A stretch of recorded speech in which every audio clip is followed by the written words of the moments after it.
Abayizi n'abasomesa b'essomero lya Gombe Junior School mu district y'Ewakiso wowulira bino nga bajjaganya nga kimezezza okwenjala era bali mu kwebaza Katonda olw'omuwendo gw'abayizi baabwe abaatula ekibiina eky'omusanvu okuyitira waggulu ennyo.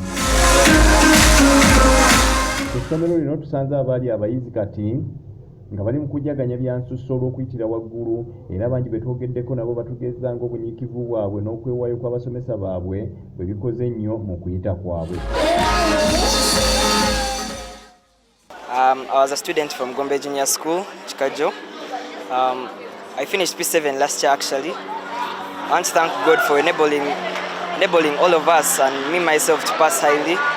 Yes, the school got many first grades and I'm so proud of that. I'm so happy for our performance, my performance and everyone.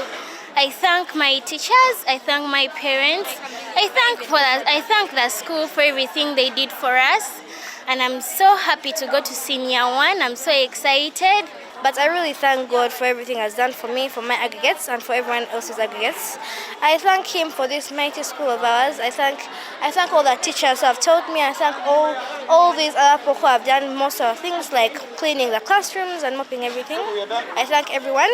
Banagedi musanyufu nnyo olwa mutabani wange ono Raymond William Jagwe olw'okusoma obulungi. Gombe Junior School etukoze obulungi ne bazanya abasomesa.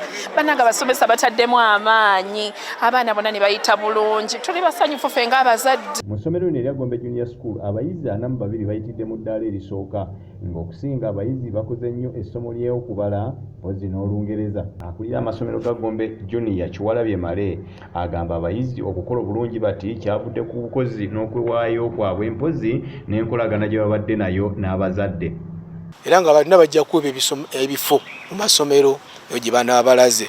Tubaagaliza buwanguzi, twebaza abazadde olw'omulimu gwe babakozeemu. Naye twebaza ne Ministry y'ebyenjigiriza nga tuyita mu kitongole ekya UNEB olw'okwongera amaanyi mu kwongera kulaba nti balongoosa omutindo gw'entambuza y'ebigezo. Naye nga kyetwongera okubasaba nti bayongere okuteekateeka abaana benkanenkane n'ebigezo ebigenda okuleetebwa wakyaliwo ebbanga awo. Abayizi abawala okutwalira wamu babadde ku mulundi guno bangiko okusinga bannaabwe abalenzi mu bigezo byonna eby'ekibiina eky'omusanvu. Ng'ensonga eno munnabyanjigiriza Kyewalabye Male agamba kabonero bubonero akeetaaga okulabuukirira. Mu nsi yaffe naddala mu Afirika muno omwana omulenzi oba omwami akyalina omulimu munene nnyo ku nkulaakulana y'amaka. N'olwekyo ne bwe tunaakola omulimu munene nnyo okujja abaana abawala ne baleebya abalenzi nga tetufudde ku baana abalenzi tujja kutuuka ekiseera nga tukoze omulimu munene nnyo ku baana abawala naye ng'ate abagenda okugwonoona. Ku nkwasaganya y'omutendera gwa primary ne secondary naddala mu nsomesa ya senior empya Kyewalabye agamba wandibaddewo ekibiina ekyenjawulo ekiteekebwawo abayizi mwe basobola okuyita okweyunga obutereevu mu secondary ey'akacyo kano kubanga bye basoma ku mutendera ogwa primary byawukana nnyo ate n'ebyo ebiri ku mutendera ogwa senior. Kubanga gujja kuba obakozesa bino ate bali nga babayisizaawo ate nga bonna bagenda kukola ekintu kyekimu.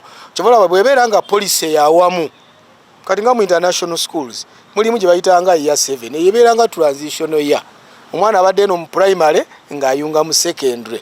International schools zezasigala nga zikola ebyenjigiriza ku mutendera gw'ensi yonna. Wonna abayizi abasoma 7,000 be baatula ebigezo by'omwaka 2024.